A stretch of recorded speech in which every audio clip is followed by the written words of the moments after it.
As to the reason why it's $70 million, well, obviously land downtown is very scarce for condo developers, but it appears as if the land will become even more scarce downtown because of this city. In today's video, I'm going to explain and provide some analysis as to why certain gas stations downtown are selling for a ridiculous amount of money. One example being $70 million.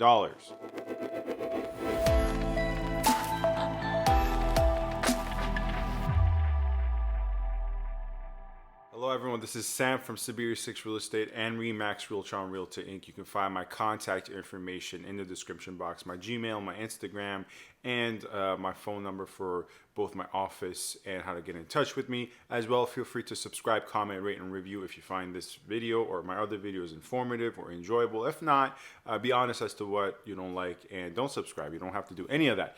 But if you do, your support is much appreciated. So let's get on with the topic of today's video. So two trends have been occurring somewhat simultaneously and concurrently, and I haven't seen many people really connect them in this sense, which is the fact that as of recent, for instance, there was this gas station by Church in Dundas that sold for $70 million. Now I'm very well acquainted with this gas station because when I used to go to university downtown, I would frequent this gas station for, drinks or gas.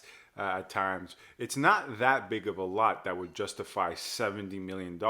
Obviously, the seller, the owner of this gas station, had projected its future use to be condominiums. And shortly within 3 to 4 years after the sale, I will believe we will see a construction on a condo that will go up right at Church in Dundas. As to the reason why it's $70 million, well, obviously land downtown is very scarce for condo developers, but it appears as if the land will become even more scarce downtown because of the city's push to add about 960 more properties to its heritage register. Heard that right, about 960 properties that they're looking to add to the heritage designation register, which would make it far more difficult for condominium developers to develop that land. Not impossible, because a heritage designation at the very minimum limits greatly how a owner can redevelop a piece of property.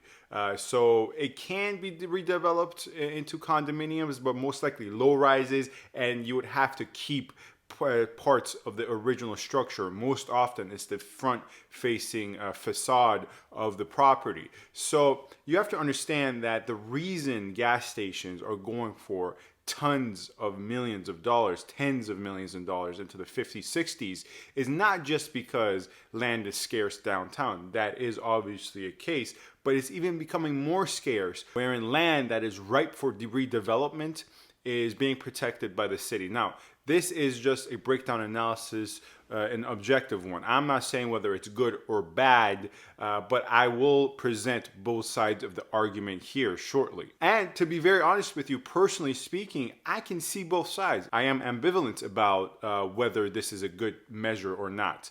But before I do and go forward, I'm gonna shortly present you a quick list of all the properties they're looking to add and place upon a heritage designation.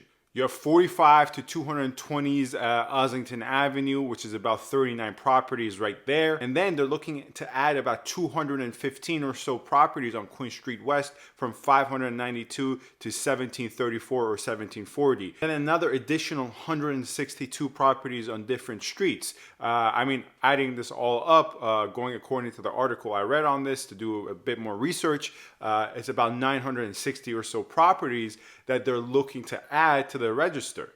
Now, let me present both sides of the argument, wherein I kind of lie in the middle. Personally, I can see both sides. One side of the argument is that measures such as these further protect heritage, historically significant and culturally impactful sites that add aesthetically and culturally to the city.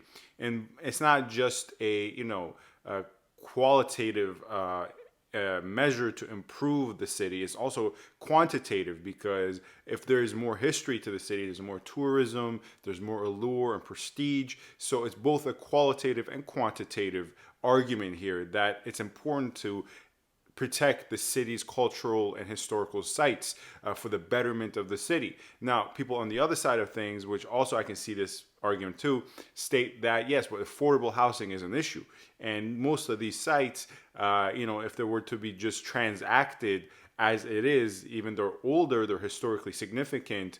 They're 1.5 million and above. In certain cases, some of these historical sites are residential, and they're around 3 million, 4 million to sell and to buy. Argument advances that, well, if we protect these sites, we can't create more affordable housing with condominiums.